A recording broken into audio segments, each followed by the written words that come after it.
ॐ विश्वानि देव सवितर्दुरितानि परासुव यद्भद्रं तन्न आसुव। ॐ शान्ति शान्ति शान्ति। ప్రియబంధువులారా, ఈరోజు 8వ రోజు అథర్వవేద పారాయణ చేయించాం. శివాజీ జయంతి భారతదేశంలో పుట్టలు పుట్టలుగా, గుంపులు గుంపులుగా మహాపురుషులు, వీరులు, శూరులు, కవులు, రచయితలు, మహర్షులు, పతివ్రతలు ఉద్భవించారు. ఏ దేశంలో కూడా ఇన్ని లక్షల మంది మహాత్ములు పుట్టలేదు. కానీ ఏ దేశంలో లేనంత మూర్ఖత్వము, అజ్ఞానము ఇప్పటికీ మన దేశంలోనే ఎక్కువగా ఉందేమో అనిపిస్తుంది. ఎందుకంటే మహాపురుషులు, మహాత్ములు మనకు దారి చూపిస్తారు. ఆ దారిలో దారి చూపిస్తారు, దారిని వేస్తారు. మనం ఆ దారిలో నడవాలి. నడవడం కూడా మాకు చేత కాదు, మాకు కాళ్ళు ఉన్నాయి కానీ మేము వాడుకోము, మేము నడవము అనే సోమరిపోతులను ఏ మహాత్ముడు కూడా ఏమీ చేయలేదు. అందుకే ఎందరెందరో మహాపురుషులు ఈ దేశంలో పుట్టినప్పటికీ కూడా ఎక్కడున్నావే గొంగళి అంటే వేసిన చోటే ఉన్నా కంబళి అన్నట్టుగా ఉంది. క్రైస్తవ మతంలో ఒకే ఒక్కడు క్రీస్తు,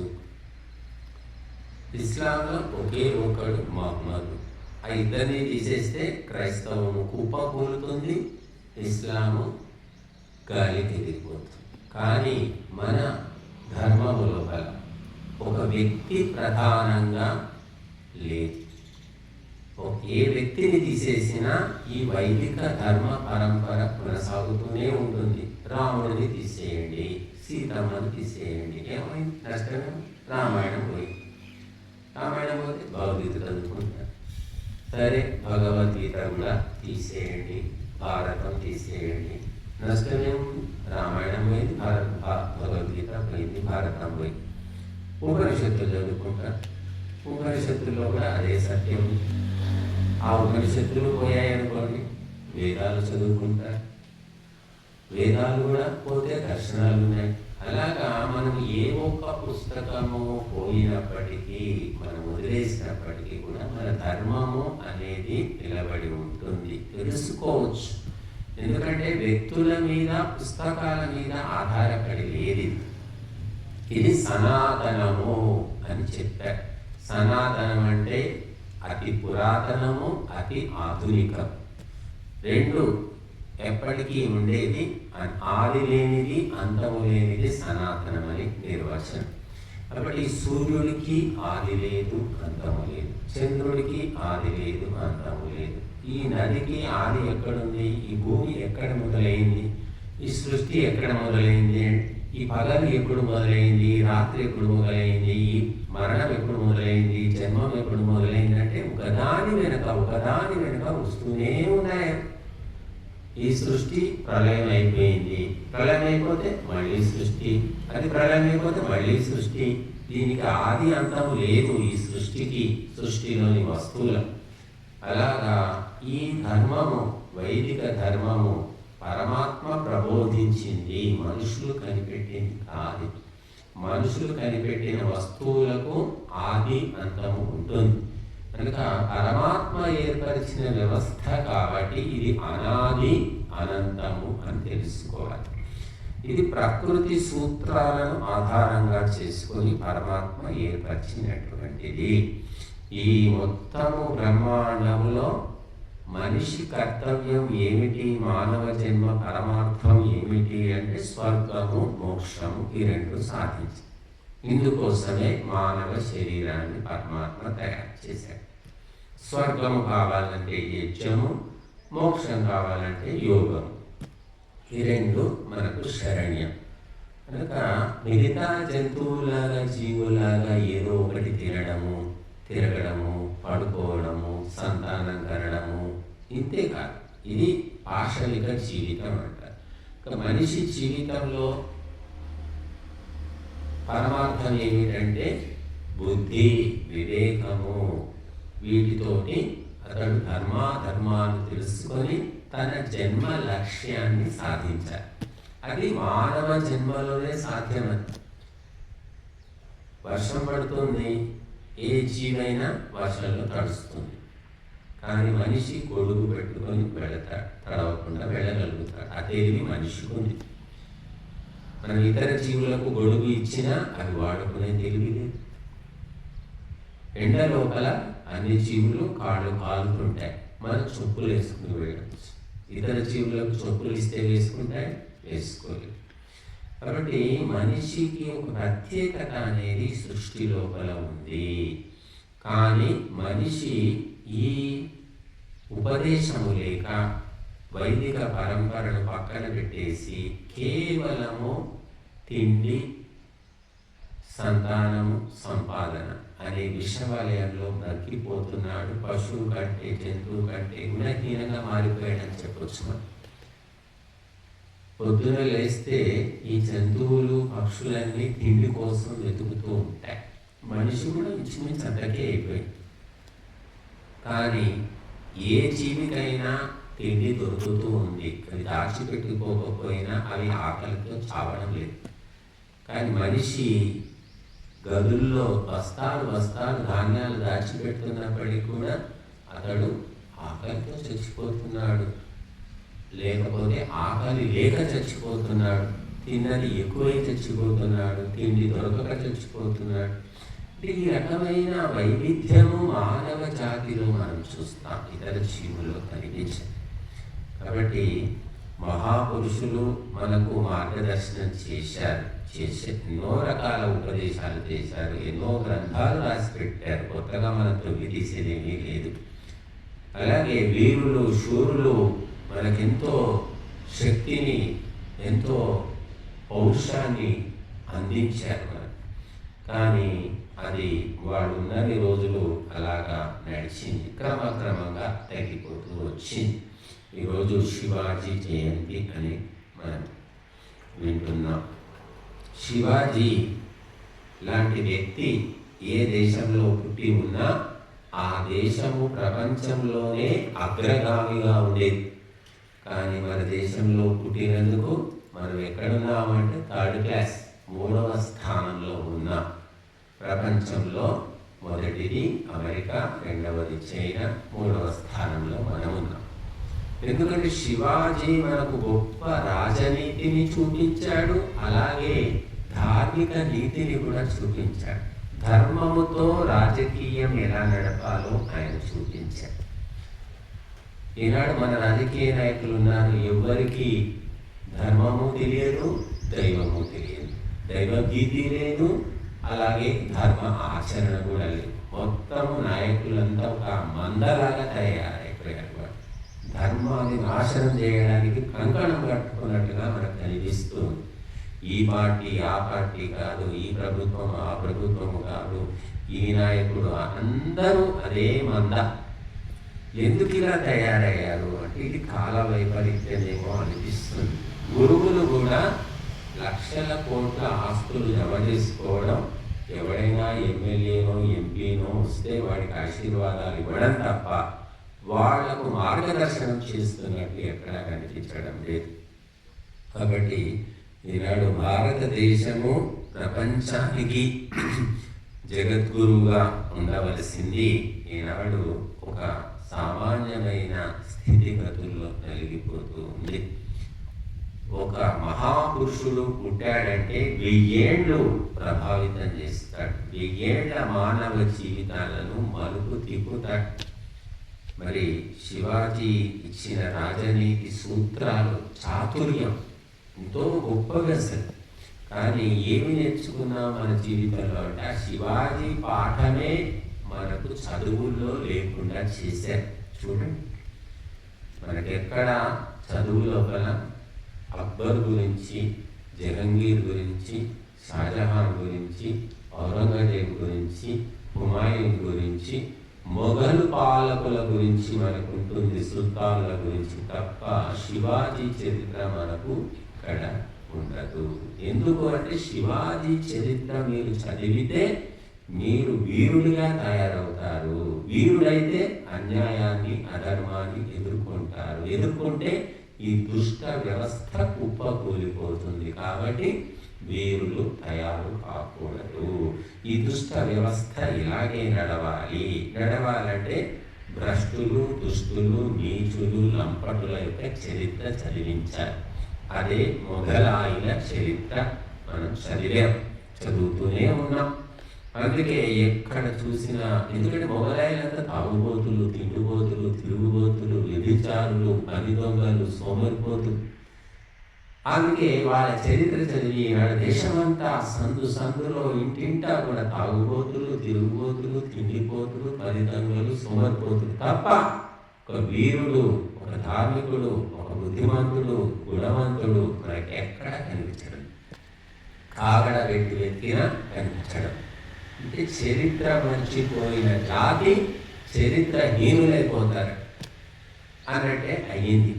ప్రత్యక్షంగా మనం చూస్తూ ఉన్నాం. బట్టి మహాపురుషుల చరిత్రను పారాయణం చేస్తే ఏమిటి లాభము అంటే వంశము పవిత్రమవుతుంది, కుటుంబము పవిత్రమవుతుంది, ఆత్మ పవిత్రమవుతుంది, చరిత్ర పవిత్రమవుతుంది, దేశమే పవిత్రమవుతుంది.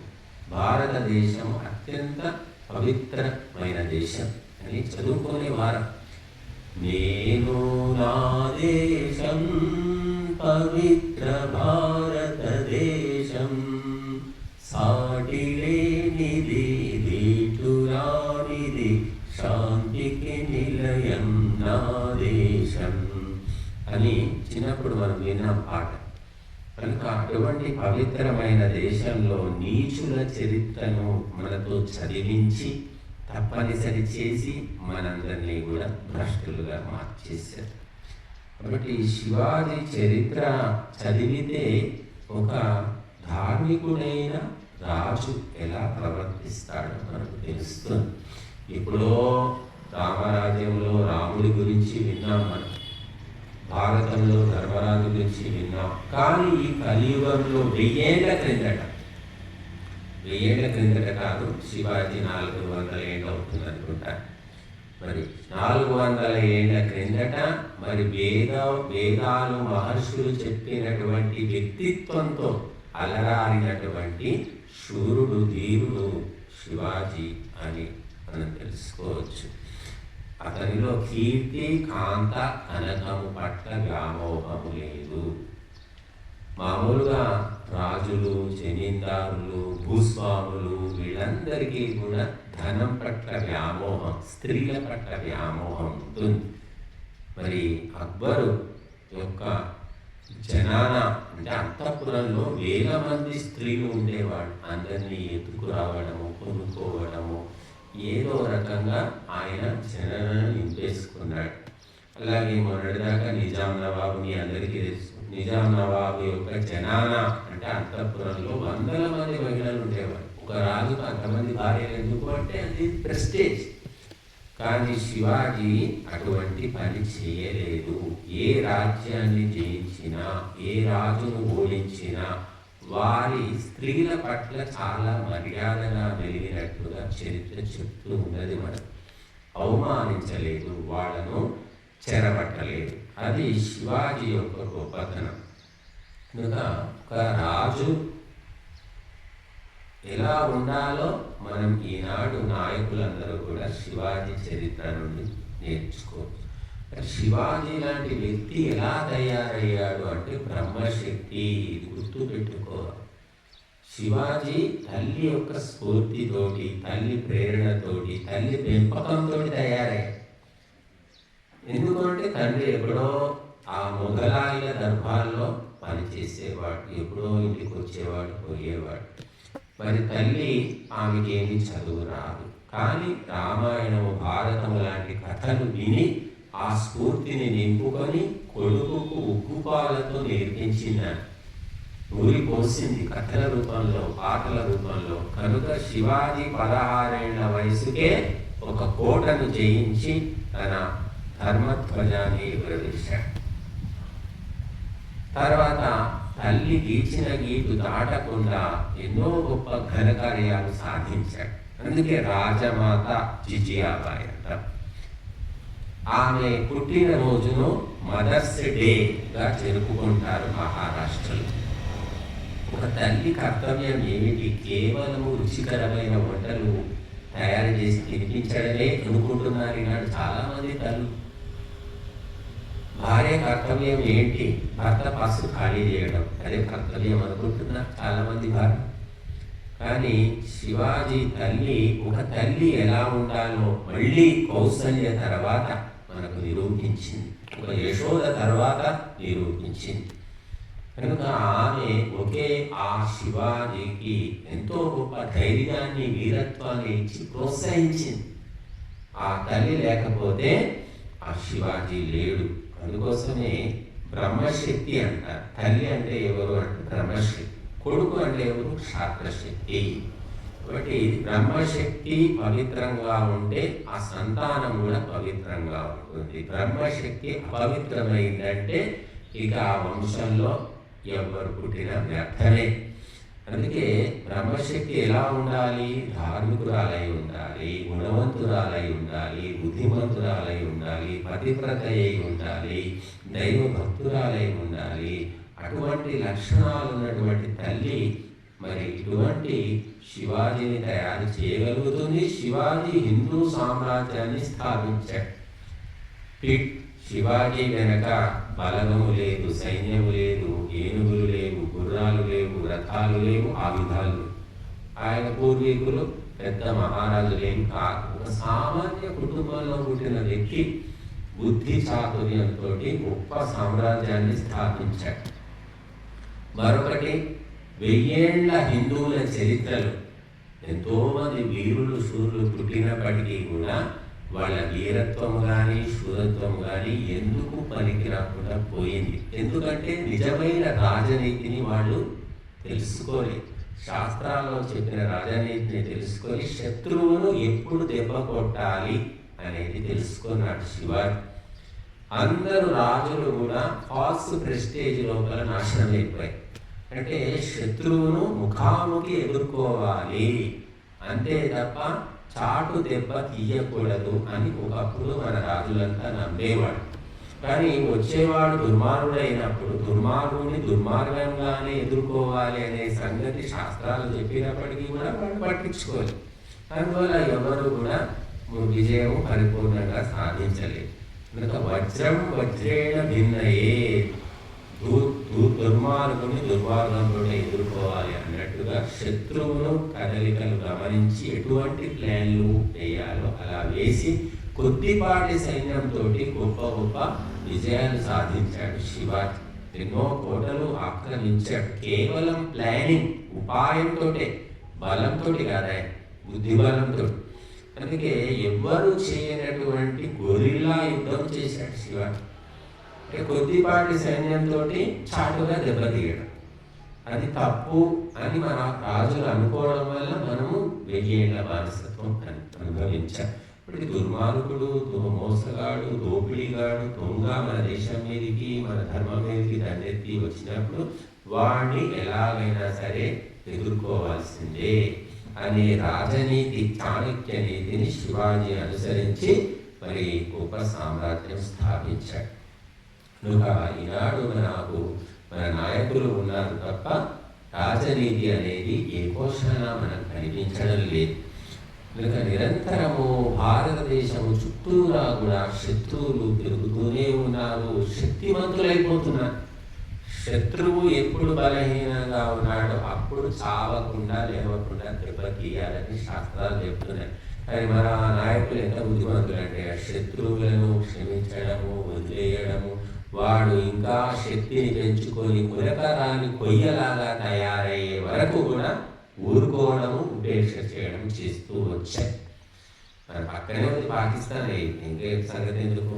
పాకిస్తాన్ ఒక మామూలు చిన్న దేశం, దాన్ని ఒకసారి దెబ్బ కొడితే మరి 100 ఏళ్ల దాకా మన తిరుగు రాకూడదు. కానీ మన వాళ్ళు ఉత్తుత్తి యుద్ధాలు చేస్తున్నారు, వస్తున్నారు. చివరికి వాడు అణుబాంబు కూడా తయారు చేసుకునే అవకాశం కల్పించింది మనమే. ఆ సీక్రెట్లు కూడా చెప్పింది మన నాయకులే. చూడండి, ఇంత చక్కటి నాయకత్వము ప్రపంచంలో ఎక్కడా ఉండకపోవచ్చు. కనుక నిజమైన రాజనీతిని తెలుసుకొని బుద్ధిబలంతో శత్రువులను ముప్పు తిప్పలు పెట్టి 3 చెరువుల నీళ్లు తాగించిన వాడు శివాజీ. అందుకే కొండ ఎలుక అని శివాజీని పిలిచేవాళ్ళు. ఎందుకంటే మహారాష్ట్రలో కొండలు గుట్టలు, ఆ దారుల్లోంచి శత్రువులు వస్తుంటే ఆ పై నుంచి రాళ్ళు విసిరి ఆ సన్నటి దారుల్లో పోయేటప్పుడు దాడి చేసి వాళ్ళను నిర్మూలించాడు శివాజీ.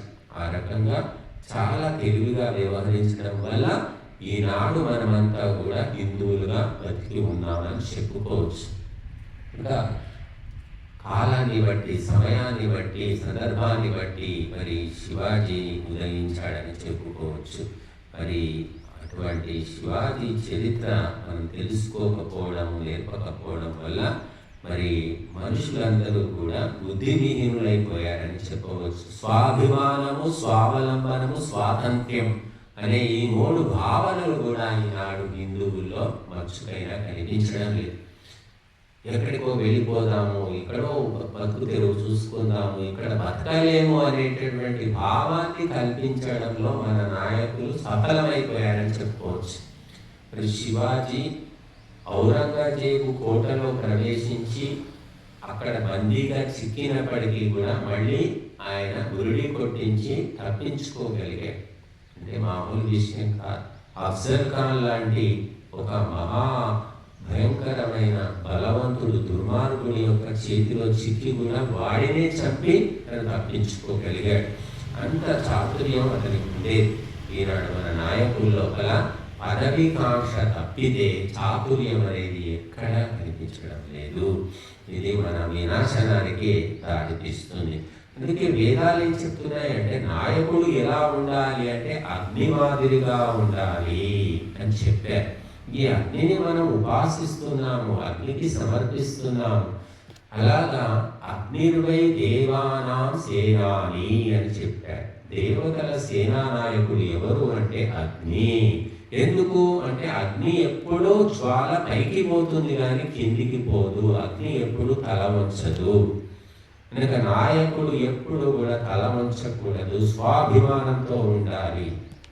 అటువంటి వాడు నాయకుడైతే అందరినీ కూడా తల ఎత్తుకునే విధంగా ప్రవర్తిస్తాడు. కాబట్టి శివాజీ చరిత్ర చదివితే మనమంతా తల ఎత్తుకుంటాం, చాలా ధైర్యంతో ముందుకు నడుస్తాం. కాబట్టి ఆ అగ్నితత్వంలో ఉన్న లక్షణాలు, గుణాలు శివాజీలో ఉన్నాయి. రాజులో ఉండవలసినటువంటి లక్షణాలు. ఎప్పుడు తగ్గాలో, ఎప్పుడు నెగ్గాలో, ఎప్పుడు వెనుకంజ వేయాలో అన్నీ తెలిసిన వాడు శివాజీ. మరి శివాజీకి తల్లి అలాగే దొరికింది, గురువు సమర్థ రామదాసు అంట. ఆ సమర్థ రామదాసు లాంటి గురువు కూడా దొరికాడు. మరి అంత కాలం అనేది అన్నిటినీ సమకూర్చి పెట్టి, కాబట్టి శివాజీ చరిత్ర సృష్టించాడు. చివరికి శత్రువులు కూడా శివాజీని మెచ్చుకున్నారు. చరిత్ర గ్రంథాల్లో రాసి పెట్టారు. ముస్లిం చరిత్రకారు శివాజీని పొగడినటువంటి వాళ్ళు లేదు. అంటే శత్రువుతో కూడా పొగడ్త అందుకోవడం అనేది మామూలు విషయం కాదు. కాబట్టి శివాజీతో పాటు అతను చిన్నప్పుడు కలిసి పెరిగినటువంటి స్నేహితులు ఒక 10 మంది 15 మంది ఉండేవారు. వాళ్ళంతా కలిసి కట్టుగా ఈ పెరిగి పెద్దగా మారిన తర్వాత కూడా విజయాలను సాధించారు. కనుక అది కాలము మనకు ఇచ్చినటువంటి ఒక గొప్ప రక్షణ శక్తిగా శివాజీని చెప్పుకోవచ్చు. చివరికి ఆ మహారాష్ట్రలో కూడా శివాజీ స్ఫూర్తిని లేకుండా చేసి పారేశారు. ఆ శివాజీకి విగ్రహాలు మిగిలాయి తప్ప స్ఫూర్తి అనేది మనకు కనిపించడం లేదు. బానిస బుద్ధి అనేది ఈనాడు హిందువుల్లో విపరీతంగా పెరిగిపోయింది. మేము బతకలేమేమో అనే ఆలోచన తప్ప నేను బ్రతుకుతాను, బ్రతికిస్తాను అనేటటువంటి ఒక ఆత్మవిశ్వాసము హిందువుల్లో మృగ్యమైపోయి ఎక్కడా కనిపించడం లేదు. ఇటువంటి బుద్ధి ఎందుకు వచ్చిందంటే 80 ఏళ్ల స్వాతంత్ర్యంలో మన నాయకులు చేసినటువంటి ఘనకార్యం ప్రజలందరినీ మానసికంగా భ్రష్టు పట్టించేసి, ఎవరికి దమ్ము లేదు, ధైర్యము లేదు. బతకలేనేమో, నేను చచ్చిపోతానేమో, ఇంగ్లీష్ చదవకుంటే చచ్చిపోతానేమో, నేను ఉద్యోగం చేయకుంటే బతకలేనేమో, నన్ను ఎవడో పోషించాలి అనే ఆలోచన ధోరణి చాలా విపరీత స్థాయికి వచ్చేసింది. కాబట్టి ఇటువంటి సందర్భంలో ప్రతి ఒక్కరు కూడా శివాజీ చరిత్రను చదవండి. ఒకసారి కాదు, 10 సార్లు కాదు, 100 సార్లు చదవండి. చచ్చేవాడిలో కూడా బ్రతకాలనే కోరిక పుడుతుంది. వాడు లేచి, శవం కూడా లేచి కూర్చుంటుంది అన్నమాట. అటువంటి స్ఫూర్తివంతమైన చరిత్ర. అన్నీ అమర్చి పెడితే విజయాలు సాధించడం గొప్ప కాదండి. ఏమీ లేనటువంటి ఎడారిలో పుట్టినటువంటి ఆ పద్మ పుష్పము శివాజీ, ఏమీ లేదు, ఆయన వెనక ముందు ఏమీ లేదు, అన్నీ ఆయన సమకూర్చుకున్నవి. చూడండి ఎంత గొప్ప వ్యక్తి. ఈనాడు తండ్రులు, తాతలు ఆస్తులు ఇవ్వలేదు, ఏదో రకరకాల కోరికలు, నాకు జాతకం బాగాలేదు, నాకు పరిస్థితులు అనుకూలంగా లేదు, నా పేరు బాగాలేదు, నా ఊరు బాగాలేదని రకరకాల వంకలు పెట్టుకుంటూ హిందువులంతా కాలయాపన చేస్తున్నారు. కానీ శివాజీ మాత్రము ఎవరిని నిందించకుండా తను చేయవలసినటువంటి కర్తవ్యాన్ని ధైర్యంగా చేసుకుంటూ పోయాడు. చివరికి ప్రకృతి కూడా సహకరించింది శివాజీ. కాబట్టి మనిషి ఎప్పుడైతే ధర్మాన్ని తెలుసుకొని ధార్మికంగా నడుస్తూ ఉంటాడో ప్రకృతి కూడా అనుకూలిస్తుంది. కనుక మోసగాళ్లను, వంచకులను, దుర్మార్గులను ఎలా దెబ్బతీయాలో శివాజీ చరిత్ర నుంచి మనం నేర్చుకోవాలి. అలాగే బుద్ధిమంతులను, సజ్జనులను, పతివ్రతలను, గోవులను, బ్రాహ్మణులను ఎలా రక్షించాలో, సమ్మానించాలో కూడా శివాజీ చరిత్ర నుంచి తెలుసుకోవచ్చు. ఈరోజు శివాజీ జయంతి సందర్భంగా మనమందరం కూడా స్వాభిమానము, స్వావలంబనము, స్వాతంత్ర్యము అనే 3 శబ్దాలు గుర్తు పెట్టుకొని ఎవరికి తల వంచకుండా భారత మాతను మరి విశ్వమాతగా చేయడానికి ప్రయత్నం చేయాలి.